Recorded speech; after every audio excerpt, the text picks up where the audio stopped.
Baik, bismillahirrahmanirrahim. Assalamualaikum warahmatullahi wabarakatuh. Alhamdulillahirrabbilalamin. Puji syukur kehadirat Allah Subhanahu wa taala yang telah melimpahkan rahmat, hidayah serta kesempatannya kepada kita sehingga pada kesempatan kali ini kita mampu dan diberikan kesempatan untuk melanjutkan mata kuliah yaitu Teknologi Informasi dan Multimedia. Nah, pada kesempatan kali ini kita akan melanjutkan sesi part 1 yang kemarin terkait dengan revolusi industri, khususnya pada revolusi industri 4.0 di mana sebelumnya kita telah membahas beberapa hal ya. Nah, di sini saya ingin membahas terkait dengan perkembangan revolusi industri itu sendiri dan juga nanti dikaitkan dengan yang namanya dunia pertanian. Walaupun di part sebelumnya juga kita sudah kaitkan terkait dengan negara-negara eksportir seperti itu. Oke, kita sebelumnya akan mengenal step by step atau sejarah dari revolusi industri ini sendiri ya. Nah, sebelum ke 4.0, mari kita mulai dari yang pertama yaitu revolusi industri yang pertama ya, 1.0 yang ditandai dengan penemuan mesin uap ya pada awal-awal revolusi industri khususnya di bagian-bagian negara Eropa gitu ya, Perancis, penemuan-penemuan mesin uap ya untuk mendukung mesin produksi kereta api dan kapal layar.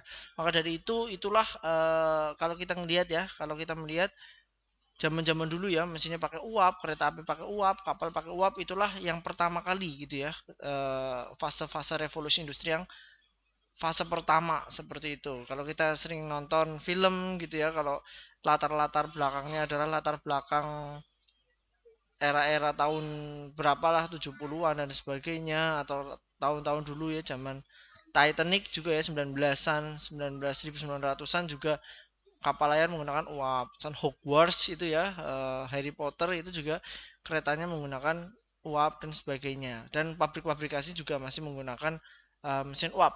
Di mana berbagai peralatan kerja yang semula bergantung pada tenaga manusia, hewan kemudian digantikan dengan yang namanya mesin uap. Dampaknya apa? Ya ini mulailah ya tak kenal mesin nih. Dampaknya produksi memang bisa dapat dilipat gandakan dan distribusikan ke berbagai wilayah secara lebih masif ya. Positifnya itu di situ, lebih cepat, lebih produksinya lebih banyak, masif, distribusinya juga lebih ya. Selain produksinya lebih masif, angkutannya pun lebih masif juga gitu ya karena menggunakan tenaga uap. Namun tentu saja ada dampak negatif dari revolusi industri sendiri yaitu menimbulkan pengangguran massal ya. Di setiap revolusi kan pasti ada side effectnya juga ya. There is a light, there is a shadow gitu ya.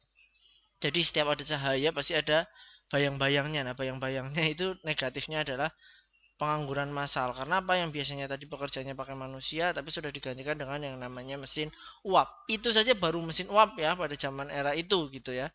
Nah, kemudian berkembang lagi menjadi revolusi industri 2.0 ya. Akhirnya mulai ditemukan yang namanya energi listrik dan konsep pembagian tenaga kerja untuk menghasilkan produksi dalam jumlah besar pada awal abad 19 ya. Ini menandai lahirnya revolusi industri 2.0 ya, energi listrik ini di mana energi listrik ini mendorong ilmuwan-ilmuwan untuk menemukan berbagai teknologi seperti lampu misalnya, telegraf, teknologi ban yang berjalan, dan puncaknya diperoleh efisiensi produksi hingga 300% dari mesin uap. Ketika ditemukan yang namanya energi listrik ya, mulai menggantikan ataupun membantu yang sudah ada gitu, akhirnya efisiensi produksi hingga 300%.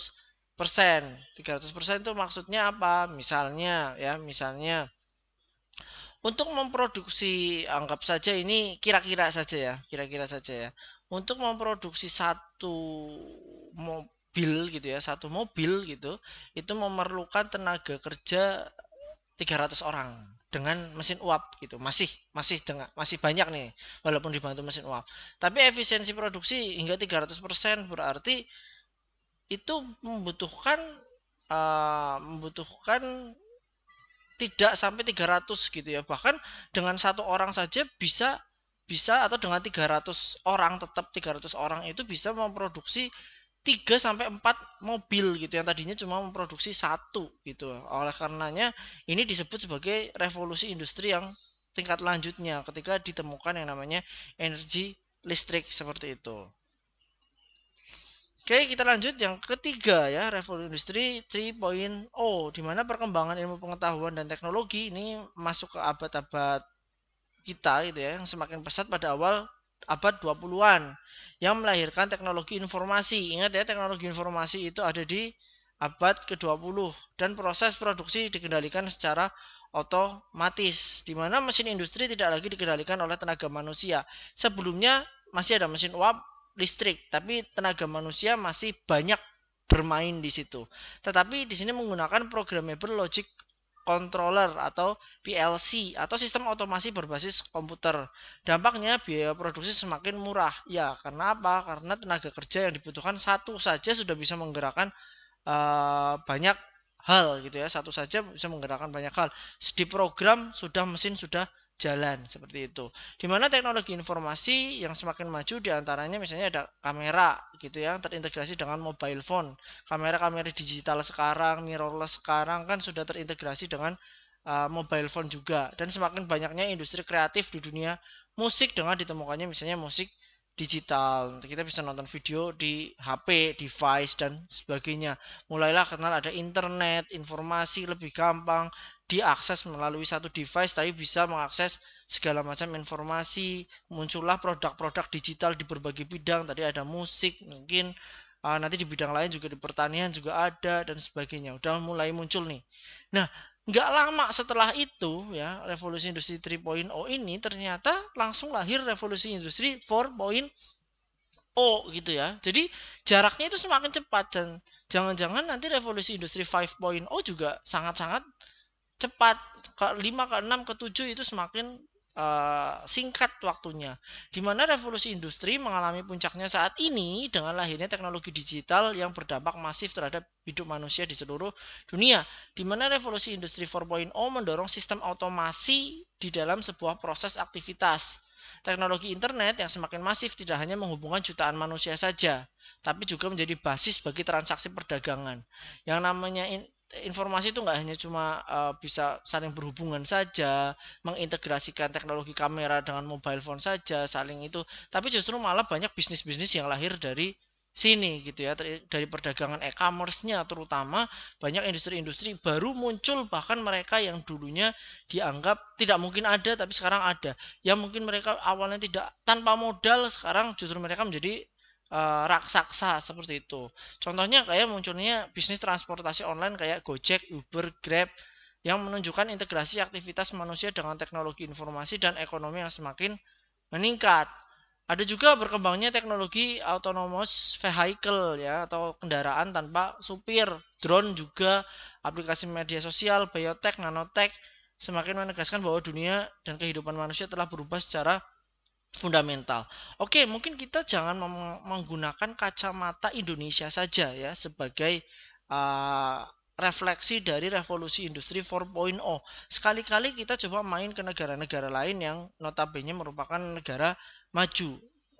Di Singapura coba seperti apa kehidupannya ya, erat kaitannya dengan teknologi itu seperti apa. Nggak hanya pesan makanan saja, tentunya hampir di semua lini kehidupan membeli sesuatu. Mungkin yang kita masih jarang adalah periksa dokter atau konsultasi dokter, itu juga sudah menggunakan aplikasi ya. Halodoc itu juga kan banyak startup-startup yang muncul, atau mungkin konsultasi hukum itu juga sudah bisa melalui aplikasi seperti itu. Terus di sini kalau drone mungkin kita sudah akrab ya dengan drone gitu ya. Coba misalnya kayak di sini tadi disebutkan autonomous vehicle, mobil tanpa supir. Mungkin kalau di negara-negara berkembang masih apa sih emang ada gitu ya. Tapi kalau coba kita menilik ke Dubai gitu ya, itu ada taksi, taksinya tanpa supir ya. Taksinya tanpa supir itu menggunakan yang namanya artificial intelligence atau kecerdasan buatan. Kita langsung masuk mobilnya, langsung kita mau kemana gitu ya, mau tujuannya kemana. Di situ ada map ya, mirip Gmaps lah, nanti diantarkan oleh si mobil ini yang tanpa driver atau tanpa supir. Kita juga bisa melihat misalnya teknologi-teknologi kayak Tesla gitu ya, yang dimiliki influencer seperti Deddy Corbuzier ya dan sebagainya, itu juga bisa autopilot juga gitu ya, autopilot untuk ketika memang jalannya kok memang harus ada syaratnya ya, jalannya yang bagus, mulus ya, lurus dan sebagainya, itu bisa jalan sendiri ya tanpa driver seperti itu, tanpa driver. Nah, tentunya banyak hal-hal lain yang kita nanti kita akan terkaget-kaget dengan adanya revolusi industri 4.0 ini sendiri. Internet ternyata tidak hanya untuk mencari informasi, tetapi itu bisa digunakan untuk apa? Untuk secara masif melakukan berbagai macam hal termasuk perdagangan ataupun yang lainnya. Itu ternyata kita bisa nanoteknologi dan sebagainya, kita bisa menemukan hal-hal yang sebelumnya tidak pernah terbayangkan. Saya masih ingat nih, saya nonton di Nas Daily kalau tidak salah. Coba teman-teman buka bahwa di Singapura itu untuk mengatasi demam berdarah gitu ya, demam berdarah nyamuk ya, nyamuk demam berdarah, mereka justru menciptakan nyamuk gitu ya, membudidayakan nyamuk gitu dengan teknologi tertentu nah itu nanti bisa dicari sendiri ya, dengan teknologi tertentu, dan mereka bahkan bisa melepaskan ratusan ribu nyamuk yang mereka infertil gitu. Infertil maksudnya adalah mereka tidak bisa dikembang biak, dilepaskan gitu. Nanti teman-teman bisa nyari di Nas Daily channel YouTube ya. Untuk apa? Biar ketemu sama nyamuk yang demam berdarah, ketika mereka kawin ya nggak berkembang biak seperti itu, nggak berkembang biak dan mati. Nah, nyamuk-nyamuk yang dilepaskan ini ternyata tidak menggigit manusia dan sebagainya. Itu perkembangan teknologi sangat sangat sangat cepat di sini seperti itu. Oke, kita lanjut. Dimana revolusi industri 1 sampai 3 ini sangat-sangat mengubah ya, dan otomatis 1 sampai 3 pun sama juga mendistrupsi, tapi revolusi industri 4.0 bener-bener ya, makin kesini ya makin mendistrupsi banget gitu. Dimana yang pertama cuma mekanisasi, steam ya, water power ya, mesin uap dan sebagainya. Kedua ada elektrik, itu bisa mass production-nya luar biasa. Yang ketiga udah IT system, automation dan sebagainya, diprogram semuanya jalan. Dan sekarang cyber physical system, bahkan kita dari kejauhan pun masih bisa mengontrol perusahaan kita yang ada lokasinya jauh dari lokasi kita berada. Maka dari itu ketika bisa dikontrol dari jauh gitu, kenapa harus, dan itu akumulasi dari 1, 2, 3 ya, dan itu kenapa harus membutuhkan banyak orang ketika memang dengan cyber saja sudah bisa teratasi seperti itu. Dimana revolusi industri 1 sampai 3 karakter teknologinya itu berat ya, dan susah direplikasi. Misalnya teman-teman mau membuat pabrik ya kan repot gitu ya, dalam arti pabrik itu mesinnya gede-gede dan sebagainya, berat-berat ya, dan susah untuk diduplikasi. Bahkan pabrik itu sendiri ketika mau menduplikasi di lokasi yang lain pun kajian-kajiannya banyak banget, apalagi kita sebagai orang awam seperti itu. Infrastrukturnya makro saat itu, gede-gede, logistik, SDM dan lain-lainnya, dan tidak cukup kuat untuk menopang percepatan. Kalau kita mau cepat ya, replikasi dan ekspansinya itu agak lambat ya. 1 sampai 3 khususnya 1 dan 2 itu kerasa banget. Dan di revolusi industri 4.0 gitu ya, ini benar-benar mendistrupsi ya, nggak butuh yang namanya banyak orang, dan perluasannya sangat-sangat eksponensial. Saya pun kemarin diberitahu dalam materi ini kan materi yang disampaikan oleh salah satu profesor dari UGM ya, yang namanya Prof. Masyuri. Beliau juga merupakan pembimbing saya gitu waktu kuliah dulu. Beliau pun menyampaikan dalam hal itu, di mana Fakultas Pertanian UGM itu punya pabrik coklat kalau tidak salah di Pantura ya, di Batang atau di mana saya lupa gitu ya. Coklat yang mengubah kakaonya atau ya saya lupa, ini kakao ke dalam bentuk coklat bubuk, bukan coklat jadi yang siap konsumsi. Untuk apa? Untuk menumbuhkan atau untuk dijual ke UMKM biar secara ekonomi bergejolak kembali lah ibaratnya. Dan itu satu perusahaan aja hanya dipegang kalau tidak salah 4 sampai 8 orang saja gitu. Cukup 8 orang saja, dan benar-benar disrupsinya. Perusahaan-perusahaan sekarang ternyata tidak butuh banyak orang gitu, tidak butuh banyak orang untuk menghasilkan suatu karya yang luar biasa. Karena apa? Karena ada teknologi yang dimana mengoptimalkan ilmu dan pengetahuan dan teknologi yang ada untuk menunjang percepatan-percepatan ini gitu. Percepatan-percepatan ini biar ngebus. Kalau teman-teman juga pernah lihat serial drama Korea judulnya Startup gitu ya, lihat saja perusahaan-perusahaan startup itu orang-orangnya berapa sih gitu ya. Paling sedikit lah, kurang dari 5 aja sudah cukup untuk ngebus. Nanti ketika sudah perusahaan semakin lama semakin besar, baru bertambah. Bertambahnya itu pun kunci-kuncinya atau orang-orang yang memegang kunci-kunci perusahaan itu pun spesifik ya, satu orang tapi skillful seperti itu. Oke, ini ya cyber fisik ya, optimasi sinergi di revolusi industri 4.0 khususnya di dunia bisnis, politik, pertanian, kesehatan dan lifestyle yang lain-lainnya seperti ini. Dan kita langsung masuk ke sektor pertanian ya. Dimana dari yang pertama sampai yang keempat kita bisa melihat bahwa pada revolusi industri umum revolusi industri yang pertama gitu ya, dimana kita tadi bahas tentang mesin uap ya, di pertanian juga iya gitu ya, dampaknya di pertanian juga ada, yaitu khususnya pada revolusi mekanisasi ya, mekanisasi pertanian dan sebagainya, itu juga ada yang menggunakan mesin uap, di mana meningkatkan produktivitas dengan mekanisasi yang pertama kali muncul. Kemudian revolusi yang kedua gitu muncullah adanya revolusi hijau ya, revolusi hijau pada zaman era Soeharto dan sebagainya, pemulihan tanaman mulai dikenal, pupuk kimia gitu ya, pesticide dan sebagainya, di sini sudah mulai dikenal.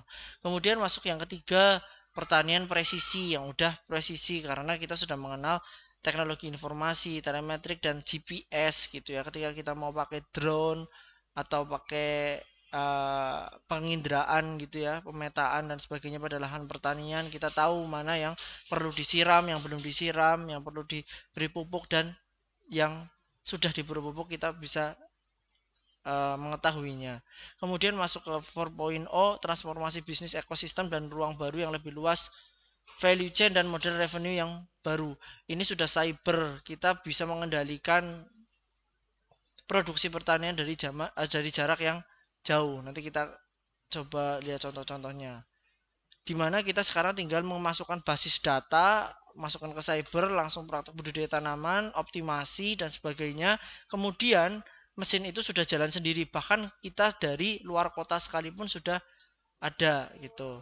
Dimana pada pertanian 4.0 ya mungkin di Indonesia masih ngawang ya, dimana sudah ada harusnya peralatan canggih, robot, sensor suhu, kelembapan, citra, satelit, GPS, ramah lingkungan, basis data, peningkatan produktivitas, dan sebagainya. Sekarang saya kepingin memberikan contoh ya. Di sini nih, teman-teman kalau di YouTube itu, kalau misalnya mau lihat, salah satu contohnya ada yang namanya Aviary. Ini salah satu startupnya anak dalam negeri ya, di bidang perikanan gitu, di bidang perikanan. Nah, kalau teman-teman mau lihat langsung di mana di sini datanya sudah dimasukkan sebelumnya. Budidaya ikan di sini dengan teknologi ini ternyata memasukkan apa namanya? Memasukkan data ikan itu biasanya rame makan ya, makannya banyak itu pada jam berapa.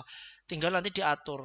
Makan ikannya sudah dimasukkan ke lubang ini, nanti pakai sensor lah ya, pakai sensor detektor nafsu makan ikan tuh lagi jam-jam berapa, kan kadang-kadang ikan itu punya musimannya sendiri atau jam-jamnya sendiri saat dia harus makan, saat itu dia ngatur jadwal dari jauh, dari aplikasi saja dari jauh, nanti si tempat makan ini memberikan sendiri gitu, jadi nggak perlu apa, nggak perlu bayar orang tiap hari untuk masukannya ya tiap hari apa pagi hari aja sekali gitu ya, nanti serahkan semuanya ke mesin seperti itu. Nah, maka dari itu sekarang sudah sampai ke situ gitu ya. Sekarang udah sampai ke situ dan itu pun bisa diaplikasikan di bisnis pertanian yang lain. Hidroponik juga mungkin bisa ke situ.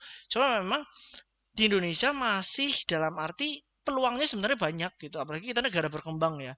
Kalau kita mau jadi yang pertama di situ nggak usah ngambil semuanya lah, ngambil satu part aja. Misalnya kayak bikin aplikasi pencatatan terkait dengan keuangan pertanian, itu kan sebenarnya masih sedikit juga, petani juga belum memiliki.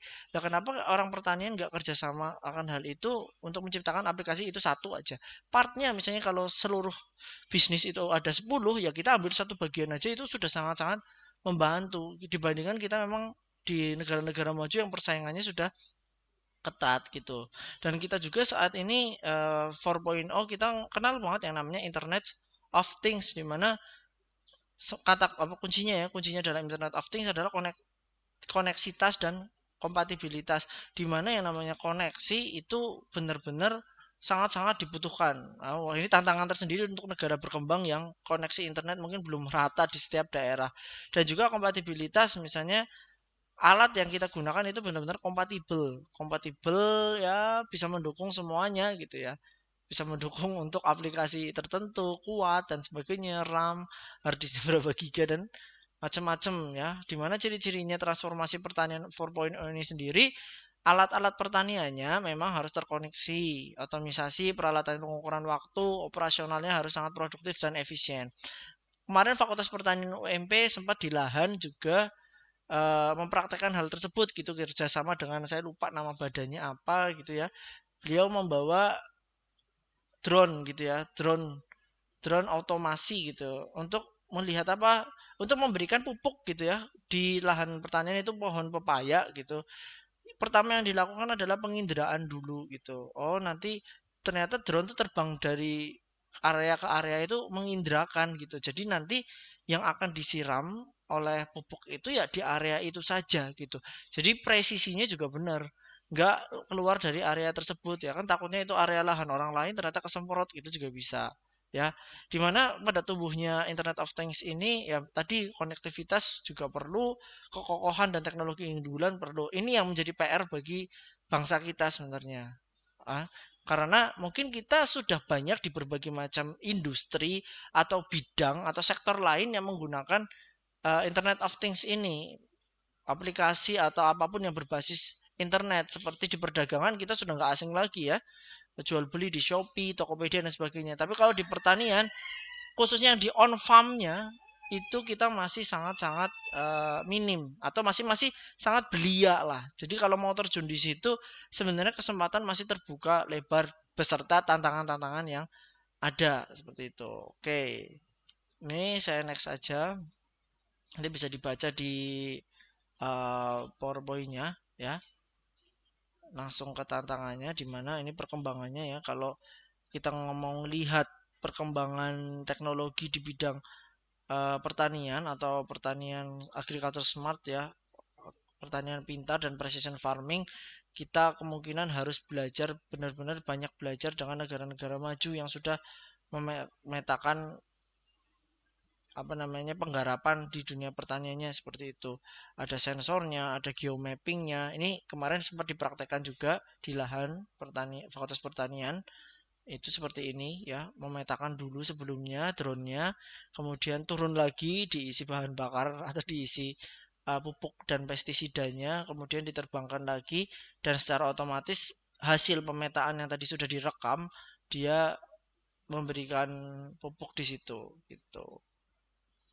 Dan sekarang juga ini kalau di Jepang sangat banyak sekali urban farming yang apalagi negara-negara maju yang lahannya memang sedikit, gak hanya bertani cuma di dalam greenhouse aja gitu ya, tapi lebih keren lagi di dalam gedung gitu ya. Bahkan nanam-nanamnya seperti padi, gandum dan sayuran dilakukan di dalam gedung. Hasilnya more or less sama, bahkan bisa lebih untuk produktivitasnya dibandingkan dengan pertanian-pertanian yang konvensional.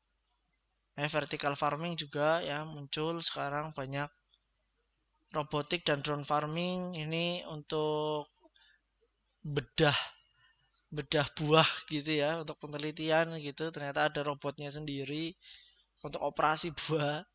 Teknologi replikasi iklim ya, bahkan iklim sekarang kita sudah bisa rekayasa ya, ketika memang pada musim dingin contohnya gitu ya, di negara maju musim dingin tidak bisa nanam ya, dia membuat suatu ruangan yang di situ dia bisa atur suhunya, kelembabannya dan sebagainya sehingga cocok untuk tanaman tertentu seperti itu.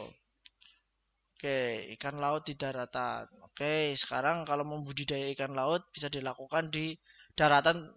Daratan tuh bukan di daratan gak ada air ya, maksudnya dilakukan di daratannya seperti halnya ketika kita tahu di Jakarta ada SeaWorld gitu ya. Itu kan ikan laut ya, airnya air laut dan sebagainya, tapi bisa tetap hidup di situ.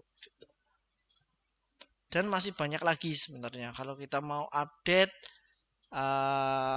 terkait dengan dunia pertanian, teknologi-teknologinya, kita nggak perlu yang namanya teknologi yang tinggi langsung diaplikasikan karena itu mungkin secara SDM, sumber daya keuangan, finansial dan sebagainya, kita belum sampai situ. Tapi kita bisa kok melihat perkembangan di negara maju, kita ambil sedikit saja dan diaplikasikan di Indonesia, otomatis itu sudah lebih aplikatif dan lebih bermanfaat gitu. Nah, pesannya ya ketika kita ngobrol masalah disruptor ya, ini ada kata-kata yang cukup menarik. If you don't innovate, others will do gitu ya. Ketika kita tidak berinovasi, orang lain akan melakukannya. Terserah kita mau berinovasi atau enggak, tapi orang lain pasti akan berinovasi. Dan kalau kamu enggak disrupt gitu ya, others will do. Kalau kamu nggak mendestruktur orang lain pasti akan melakukan gitu, mau nggak mau gitu. Maka dari itu disruptor maksudnya apa? Bukan sebagai untuk menyingkirkan orang lain, tetapi maksud saya ini sama aja artinya dengan kita jadi inovasi atau memanfaatkan inovasi itu sendiri gitu. Sehingga apa? Sehingga yang tadinya kita mencari pekerjaan menjadi orang yang mungkin memberikan pekerjaan seperti itu. Nah, di pertanian sendiri untuk revolusi industri 4.0 ini sendiri banyak peluang-peluang yang sebenarnya bisa kita manfaatkan. Sekali lagi, dari 10 yang ada, kita cukup satu aja itu udah cukup gitu. Misalnya, yang tadi saya bilang, misalnya bisnis advisory itu 10 gitu ya. Kita ambil satu bagian aja, contohnya di aplikasinya ya boleh, atau mungkin kita jual beli pakannya juga nggak ada masalah, atau jual beli benihnya juga nggak ada masalah, yang digabungkan dengan teknologi seperti itu. Contohnya misalnya peluang-peluangnya ada banyak. Yang pertama saya sebutkan pada industri hilir. Pabrik industri hilir dengan entrepreneur, penyedia atau bisnis produk final. Produk hilir itu misalnya teman-teman jual produk yang sudah jadi, misalnya jual sayurannya aja gitu, tanpa harus budidaya loh ya, ngambil dari petani gitu. Teman-teman bisa menyediakan toko online gitu di Shopee kayak di mana dan sebagainya, atau bikin bikin aplikasi sendiri itu lebih bagus gitu ya, menyediakan sayuran hidroponik kayak gini-gini. Teman-teman budidaya, mungkin teman-teman cuma tahu channelnya di mana, contohnya kayak gitu. Nggak harus sayuran, mungkin ikan, mungkin apa dan sebagainya. Belum banyak yang menyentuh di pertanian gitu. Belum banyak menyentuh di pertanian. Kalau ada yang menyentuh masih sudah sangat-sangat sederhana gitu. Kedua, pertanian organik. Melakukan budidaya secara organik dengan minim kandungan kimia. Dulu mungkin susah ketika di lahan yang memang sudah banyak tercemari. Tapi kalau misalnya sekarang masih bisa terkontrol dengan lahan yang sangat terbatas. Dengan lahan yang sangat terbatas kita bisa kontrol untuk pertanian organik. Vertikal juga di ruang yang terbatas kita bisa menggunakan, atau pertanian atap di perkotaan, ya di gedung-gedung, di rumah-rumah dan sebagainya. Dimana kita harus memahami terkait dengan pola pertanian di masa depan ya. Kita tahu ada pertanian tradisional, konvensional yang memang semakin maju, kemudian pertanian untuk memenuhi tuntutan yang khusus, misalnya permintaan konsumen yang pernah kita bahas di part yang sebelumnya, dan juga dengan teknologi. Nanti ada semua di sini. Bukan berarti ketika kita di masa depan itu teknologi semua, enggak. Kita harusnya juga bisa berkolaborasi di sini gitu ya, bisa berkolaborasi. Di mana peluang dan strateginya, ya sebagai individu kita harus meningkatkan diri kita sendiri sebagai sumber daya manusia yang dimiliki oleh negara ini. Kemudian yang kedua adalah kita harus berkolaborasi dengan petani melalui apa? Melalui kelembagaan petani gitu ya. Jangan satu-satu petani. Supaya apa? Supaya apalagi di Indonesia ciri-ciri petani itu dengan lahan yang sempit. Tapi kalau dengan kelompok kan itu udah gabungan-gabungan berbagai macam petani. Kemudian peningkatan produktivitas itu kayak gimana? Kita mau turun yang mana lah, mau mekanisasi, biotek, GMO, mungkin ini cocok untuk orang-orang yang mendalami pemulihan tanaman ya. Atau kita mau di agribisnis, cocok banget nih, agroindustri hilir. Kita benar-benar sediakan platform untuk jualannya kayak gitu. Dan seringkali jualan lebih banyak untungnya daripada produksinya itu sendiri gitu. Dan lain sebagainya. Ada kemandirian pangan, lingkungan, e-commerce dan sebagainya. Dan teman-teman bisa bekerja sama dan berkolaborasi dengan banyak pihak terkait hal tersebut. Mungkin itu saja untuk materi atau sebab pada kesempatan kali ini. Mohon koreksi dan kurang lebihnya mohon maaf. Bila taufiq wal hidayah. Wassalamualaikum warahmatullahi wabarakatuh.